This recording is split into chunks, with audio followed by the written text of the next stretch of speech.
তো রথযাত্রার উপলক্ষে আমি রাধা মাধবের ভোগের জন্য পোলাও রান্না করলাম। দেখুন একদম জর্জরা পোলাও। আর এদিকে শুনুন আপনারা কীর্তন। আমাদের বাড়ির পাশেই রথযাত্রার কীর্তন শুরু হচ্ছে আর সারাদিন কীর্তন হবে। তো আমিও রাধা মাধবের ভোগ নিবেদন করব, এই পোলাও রান্না করলাম। হরে কৃষ্ণ, স্বাগত বন্ধুরা। তো আজ রথযাত্রা, প্রথমে এই রথযাত্রার প্রীতি শুভেচ্ছা জানাই সবাইকে। তো রথযাত্রা উপলক্ষে রাধা মাধবের ভোগ নিবেদন করব, তার একটা রেসিপি করব, পোলাও রেসিপি।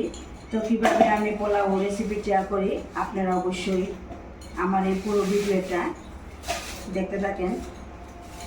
তো পোলাওটা রান্না করার জন্য আমি এখানে গোবিন্দভোগ চাল নিলাম, আর এই বাটির মাপ করে 5 বাটি চাল নিলাম। তো আধা ঘন্টা আগে ভিজিয়ে রাখলাম, তারপরে এরকম একটা ঝুড়ির মধ্যে তুলে নিলাম যাতে সম্পূর্ণ জলটা ঝরে যায়।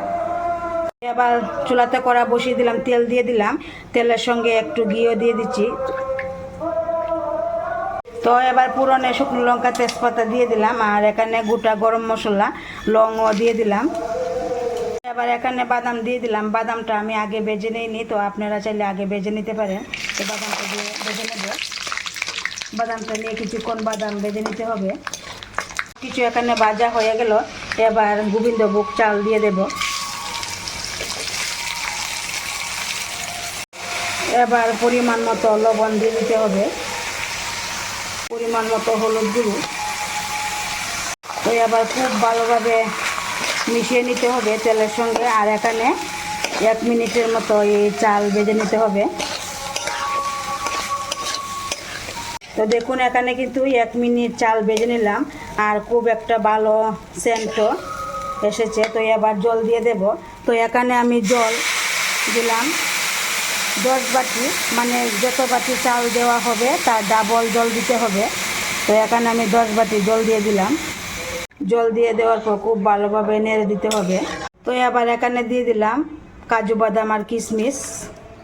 এখানে লঙ্কা দিলাম, কাঁচা লঙ্কা। তো এখানে আমি একটা ঘি মরিচ দিলাম, আর কয়েকটা এমনি নর্মাল লঙ্কা দিলাম, আর পরিমাণ মতো চিনি দিয়ে দিলাম। সব কিছু দিয়ে দেওয়ার পর খুব ভালোভাবে আবারও নেড়ে দিতে হবে। আমি এবার ঢাকা দিয়ে রাখবো 5 মিনিটের জন্য। আর এখানে মিডিয়াম টু লো আঁচে রান্নাটা করতে হবে। তো 5 মিনিট হয়ে গেল, এবার ঢাকনাটা তুলে নিচ্ছি। দেখুন 5 মিনিট পর জল কিন্তু অনেকটাই শুকিয়ে গেল। তো এবার একটু হালকা নেড়ে দিতে হবে। আর এখানে একদম অল্প আঁচে এখন রান্নাটা করতে হবে আরও 5 মিনিটের মতো। আর এইভাবে কিছুক্ষণ পর পর নাড়তে হবে। তো আরও 5 মিনিট রান্না করে নিলাম। তো দেখুন এবার সম্পূর্ণরূপে রেডি হয়ে গেল।